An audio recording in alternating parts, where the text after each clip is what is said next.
So spinal cord stimulation is one of those things that when you explain it, it sounds really more complicated than it is. It's something that's been around for over 20 years, and every couple of years it gets better and better and better.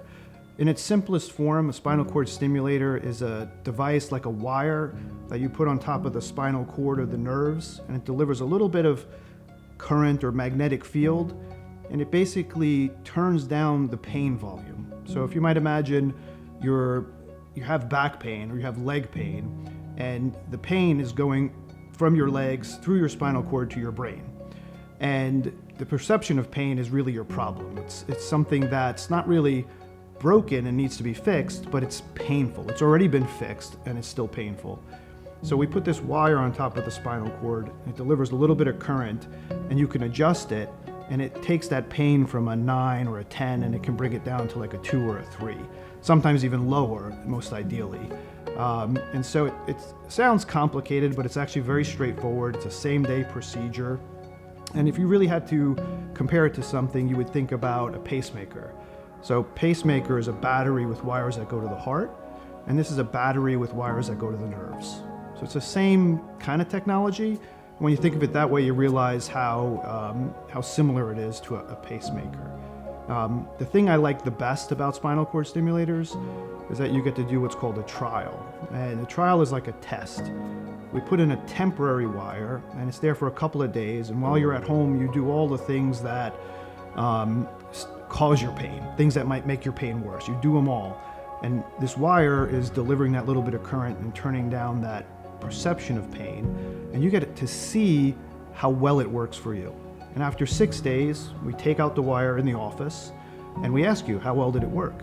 And if it worked really well, then we talk about putting in a permanent wire that's attached to a battery that can last anywhere from 5 to 10 years. And if it didn't work, you've really lost nothing.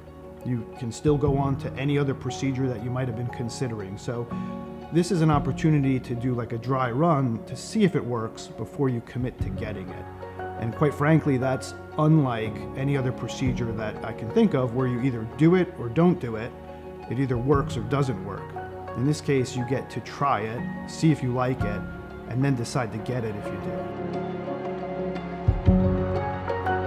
It used to be that we did spinal cord stimulators in people that have had surgeries and they were unsuccessful. Like, so if somebody's had a couple of surgeries, nothing's working, and then the last resort, spinal cord stimulator. And that's great. That's asking a lot of it, and we still use it that way. But nowadays, what we've come to realize is that sometimes if we know somebody's probably not going to do well with a major surgery, it might make sense to try the spinal cord stimulator on the front end.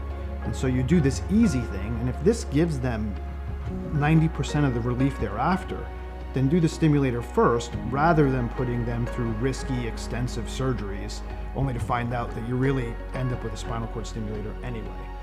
And then beyond that, nowadays we're seeing that it's actually got great utility in people with neuropathy. So diabetics, peripheral neuropathy, people that have had injuries to their extremities, whether it be a crush injury or burn injury. So it actually helps with things that are well beyond just spine problems. It can help with other extremity issues, the big one being neuropathy. And lastly, the thing to know is that it's actually useful for not only the back and legs, but also for the neck and arms.